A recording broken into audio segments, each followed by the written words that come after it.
So hello everyone, welcome back to another video. তো আজ কথা হলো ফেলো বক্সি বলে ছবিটাকে নিয়ে, যেটা গতকালকে মুক্তি পেয়েছে ছবিটা। তো কেমন হলো সৌমের নতুন ছবি, সেটা নিয়ে কথা বলবো। তো প্রথমত একটা জিনিস বলতে পারি যে বাংলা ইন্ডাস্ট্রির পাশে দাঁড়ানোর এই যে ন্যারেটিভটা, এটা সবসময় অনেক দিন ধরে, অনেক বছর ধরে সেট আপ করে আছে। এবং কিছু কিছু অভিনেতা আছে যারা কি পারপাস এই কথাটা বলে, সেটাই হচ্ছে ব্যাপার। কারণ বাংলা ইন্ডাস্ট্রির পাশে তখনই মানুষ দাঁড়াবে যখন একটা ছবি প্রপার হবে, যখন একটা ছবিতে সেরকম গল্প হবে যেগুলোতে মানুষ করবে। কারণ এখন প্রত্যেকটা ইন্ডাস্ট্রি, প্রত্যেকটা জনারেরই মানুষ কিন্তু আলাদা আলাদা জনারের ছবি দেখে দেখে অভ্যস্ত।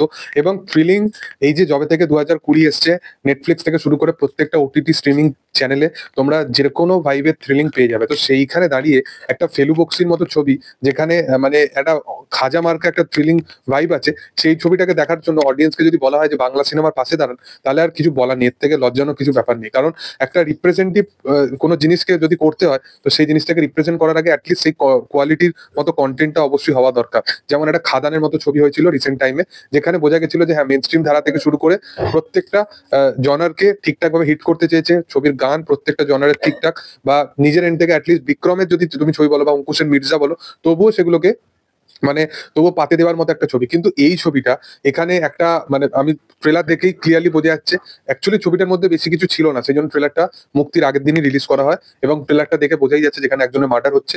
এই মার্ডার মিস্ট্রিটা তোমরা রিসলভ করার জন্য অবশ্যই বড় পর্দায় গিয়ে ছবিটা দেখতে পারো। এর সাথে সাথে যদি এই ছবির মূলত পজিটিভ পয়েন্ট নেগেটিভ পয়েন্ট নিয়ে কথা বলি, এই ছবির জন্য আমার বিশেষতভাবে কোনো পজিটিভ নেই। কিছু কিছু অ্যাঙ্গেল আছে যেখানে সোম নিজেকে মেন স্ট্রিম ধারাতে প্রেজেন্ট করার জন্য কিছু কিছু জিনিসকে পোর্ট্রে করার প্রচেষ্টা করেছে, সেগুলো দেখতে কোয়াইট ভালো লাগে।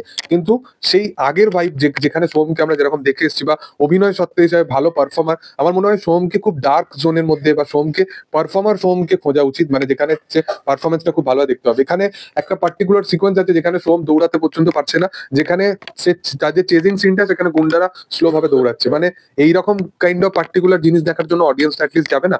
এর সাথে সাথে ক্রিঞ্জের পর ক্রিঞ্জ জিনিস, এগুলো মানে প্রচন্ড ক্রিঞ্জ একটা জিনিস। এবং তার সাথে সাথে বনি রিসেন্ট টাইমে যে রবিন্স কিচেন এসেছিল গত বছরে, আমার মনে হয় সেই রেকর্ডটা অন্তত এই ছবিটা ভাঙার মতো ক্যাপাবিলিটি আছে। 23,000 টাকা মতো কালেকশনের রেকর্ডটা অবশ্যই হয়তো বিট করতে পারবে। ওভারঅল কত কি কালেকশন হবে সেটা জানা অজানার বাইরে। ছবির মধ্যে না কোনো ন্যারেটিভ আছে, না কোনো কমেডি আছে, না কোনো স্টোরি লাইন আছে। স্টোরি লাইন খুব ফ্ল্যাট একটা স্টোরি লাইন, এবং শুধুমাত্র একটা নস্টালজিক ভাইবের সাথে রিক্রিয়েট করার জন্য ফেলু বক্সি একটা নাম দিয়ে দেওয়া হয়েছে। ছবির মধ্যে এমন কিছু জিনিসও নেই যেটার জন্য আমার মনে হয় যে সোহম তার আপকামিং দিনে বা কেরিয়ারের একটা ভালো কামব্যাক দিতে পারলো। তো আমার পার্সোনালি এই ছবিটা খুব বেশি যে খুব ভালো লেগেছে এরকম একটা ছবি নয়।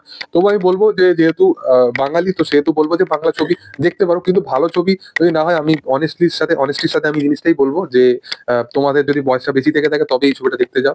আদারওয়াইজ এই ছবিটার জন্য তোমরা ওটিটি প্ল্যাটফর্মে বা টিভি সিতে যখন আসে তখন দেখার জন্য অপেক্ষা করো। কারণ এই ছবিটা আমার পোষায়নি। যদি তোমাদের দেখার ইচ্ছা থাকে অবশ্যই গিয়ে দেখতে পারো। যাই হোক, তোমাদের কি বক্তব্য এই বিষয়বস্তু নিয়ে অবশ্যই কমেন্ট সেকশনে আসতে পারো।